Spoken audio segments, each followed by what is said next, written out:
Bonsoir les amis, je fais cette petite vidéo ce soir pour vous parler d'un phénomène euh, assez désolant que j'ai remarqué et qui prend de plus en plus de l'ampleur de nos jours à la faveur et évidemment de- du développement des féminismes. Ouais, parce qu'on ne parle plus du féminisme, on parle désormais des féminismes. C'est devenu un mot valise qui recouvre tout et n'importe quoi, hein. Maintenant, le féminisme recouvre même l'écologie. Donc, on ne comprend plus très bien. Euh, la définition originelle du féminisme, lutte pour, c'est-à-dire la lutte pour des droits égaux entre hommes et femmes, n'a vraiment plus cours, puisque dans la plupart des législations, ces droits égaux sont consacrés. Du coup, cet objet originel du féminisme en fait, le féminisme a en quelque sorte perdu de sa substance et a dû se réinventer en s'attaquant à des problématiques qui en réalité n'ont rien à voir avec la condition des femmes, savoir le racisme, l'écologie, politique, etc., etc. C'est pour ça que je parle des féminismes. Parenthèse fermée. Donc ce phénomène assez désolant dont je parlais, c'est cette propension qu'ont les femmes mariées de nos jours à respecter tout le monde sauf leur mari, à constituer leur mari en ennemi ultime.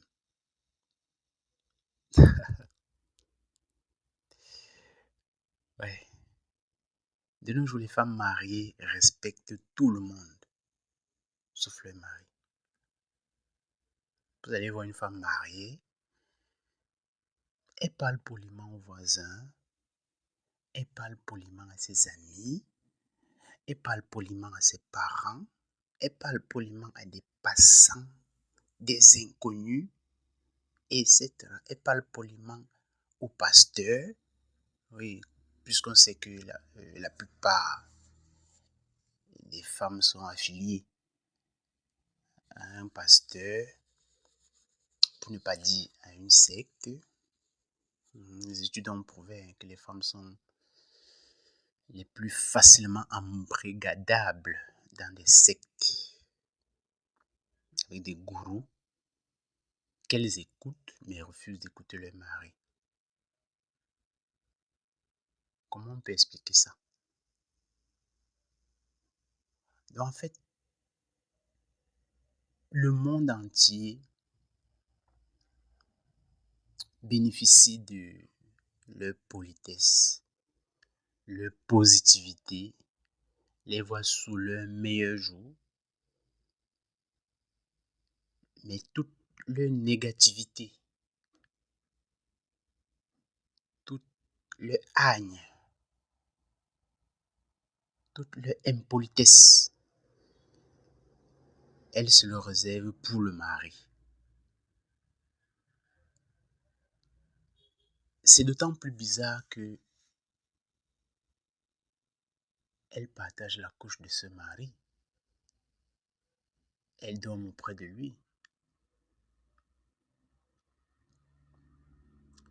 Ce mari assure leurs besoins à elle et à leurs enfants.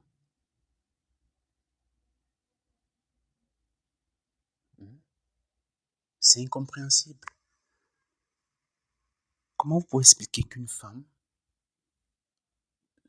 sorte de sa bouche parlant de son mari, ah, il n'a pas à me parler comme ça, il n'est pas mon patron.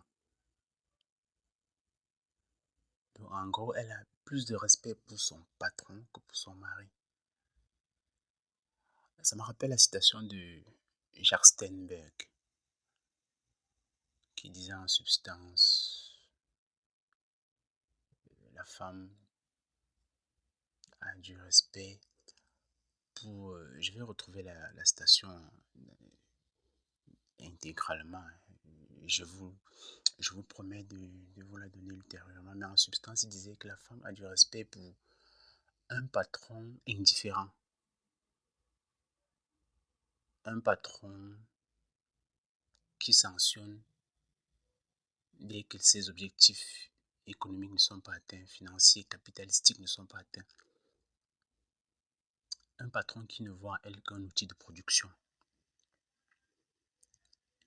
Elle éprouve du respect pour lui et du mépris pour un mari qui a à cœur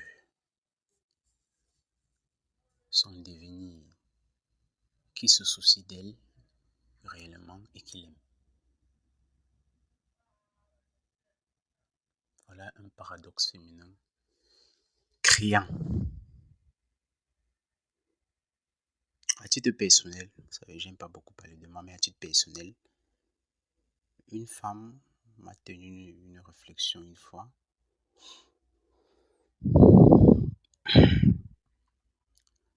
Elle a estimé que ses parents l'aimaient davantage que son mari.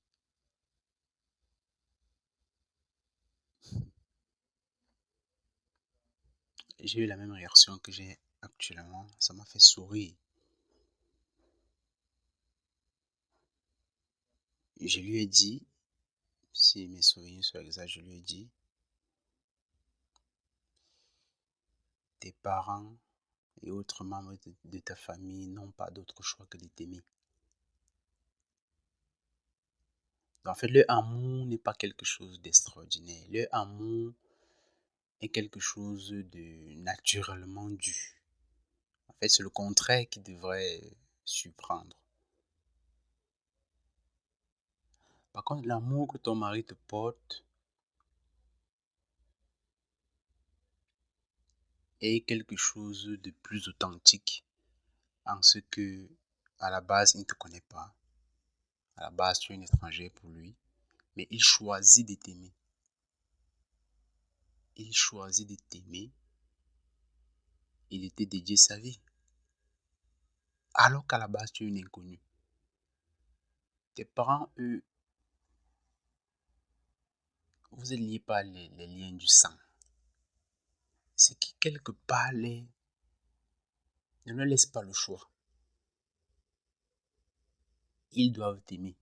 Ouais, ce serait d'ailleurs mal vu des parents qui n'aiment pas leur enfant.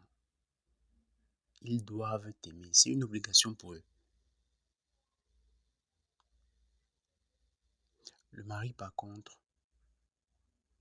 fait le choix de t'aimer. Malgré tous tes défauts, tes déviances et tout, ta grande gueule, il fait le choix de t'aimer. C'est dans ce sens, en fait, que j'avais conseillé cette sœur, à titre gratuit, à l'époque. Donc, c'est vous dire jusqu'à quel point certaines femmes peuvent être tordues dans leur esprit à l'égard de leur mari.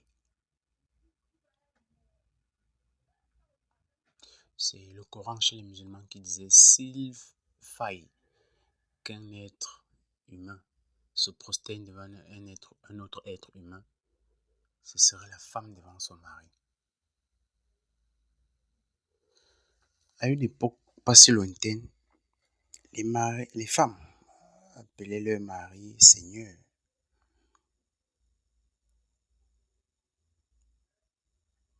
Et c'était pas un titre usurpé ou excessif. Effectivement, si Dieu est le Seigneur de l'homme, l'homme, lui, est le Seigneur dans sa maisonnée. Donc le Seigneur de ses femmes et de ses enfants.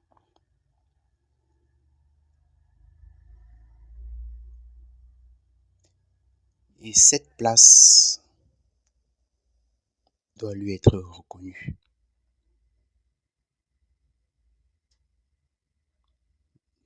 cette place doit lui être reconnue du simple fait qu'il est un homme, sans avoir besoin d'autre justification à apporter.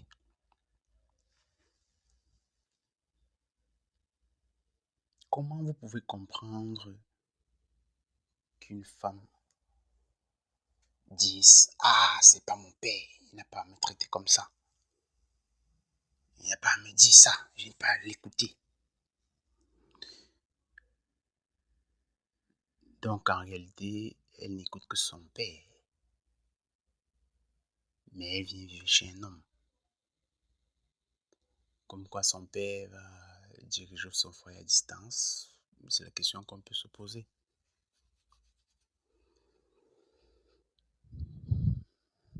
C'est terrible. C'est vraiment terrible. Les maris sont imparfaits. C'est des êtres humains après tout.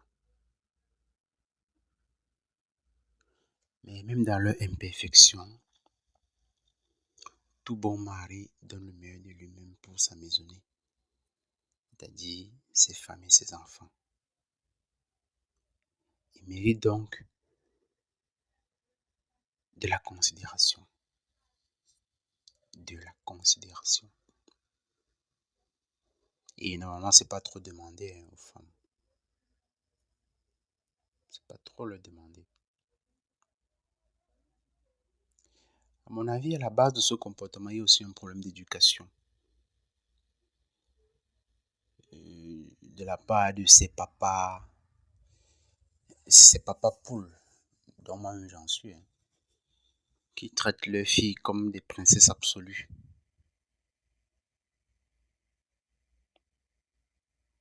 Leur faisant croire que tout leur est dû. Ignorant au passage que le mari chez qui elle va est également l'enfant d'autrui et également un prince, pour sa mère par exemple. Donc les papas devraient faire l'effort dans l'éducation de leurs filles, de leur faire comprendre que tout ne leur est pas dû, qu'elles ne sont pas des princesses et qu'une fois qu'elles ont quitté le toit familial, elles n'ont pas vocation à y revenir, sauf exception, parce qu'elles passent désormais sous l'autorité d'un autre homme, le mari, à qui elles doivent obéissance. Je crois d'ailleurs que c'est ça la symbolique de la dot. La dot, la dot permet le transfert de l'autorité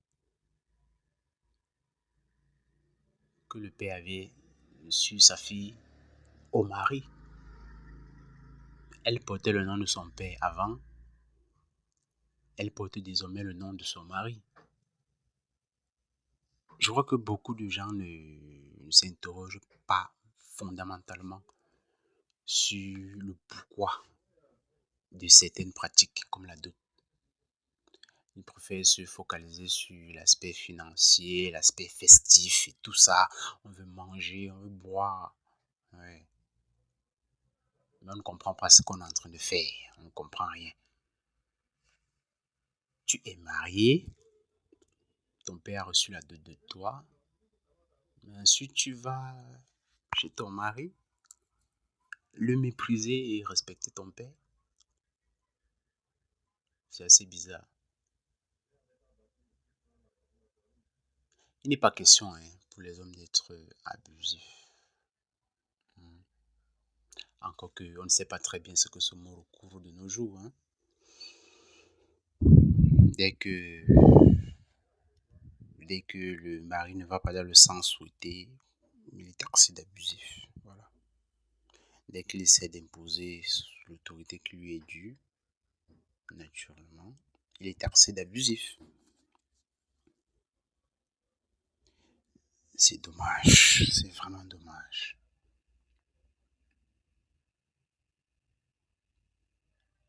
Je me suis toujours posé la question de savoir comment une femme peut réussir à à s'endormir tranquillement près de son mari, alors qu'elle sait que celui-ci n'est pas satisfait de son attitude. Personnellement, je me sentirais pas en sécurité. Personnellement, je me sentirais pas en sécurité. Quand je sais que j'ai fait quelque chose, enfin, quand je sais que je suis en froid avec ma femme, j'ai tendance à résoudre le problème pour pouvoir, par exemple, continuer à manger sereinement ses repas. En fait, j'appréhende un peu lorsque je mange ces repas parce qu'on ne sait pas ce qui peut arriver. On ne sait pas ce qui peut arriver. Tu blesses quelqu'un et puis c'est la même personne qui te fait à manger. On ne sait pas ce qui peut arriver. Donc j'appréhende un peu lorsqu'on est en froid. J'appréhende au moment de passer à table. Ouais. Et toute personne normale devrait appréhender. Une femme normale devrait appréhender et ne devrait pas trouver le sommeil dans le lit de son mari en sachant qu'il n'est pas satisfait d'elle. Oui. Mais la plupart des femmes d'aujourd'hui sont-elles des femmes normales? Ou ce sont juste des caricatures de femmes? Pourris par le féminisme.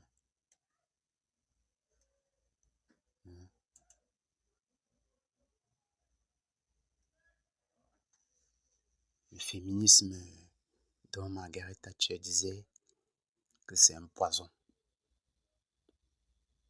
Et oui, il y a des femmes antiféministes, femmes célèbres et antiféministes, elles sont nombreuses. D'ailleurs, nous produirons une vidéo à cet égard sur les femmes célèbres mais antiféministes qui sont restées traditionnelles. Il fallait voir Margaret Thatcher, la fameuse dame de fer, dans son foyer en train de préparer la soupe devant caméra. Elle avait beau être l'une des dirigeantes les plus puissantes de son époque,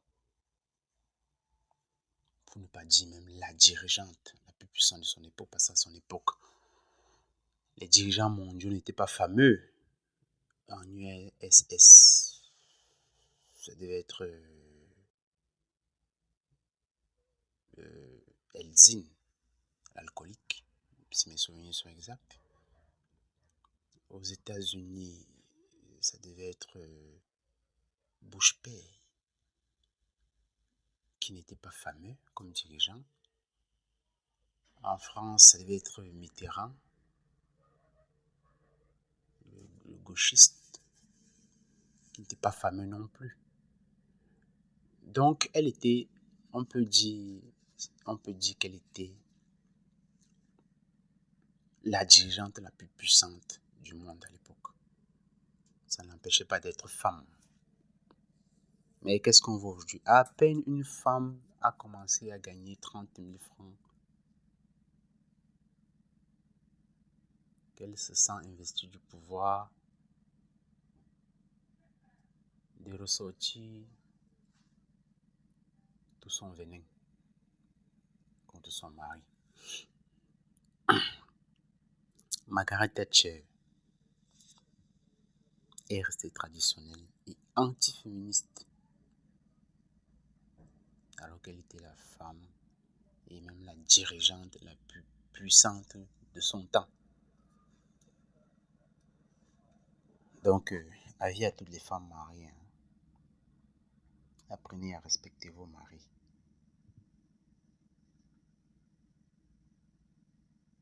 Allez, ciao les amis.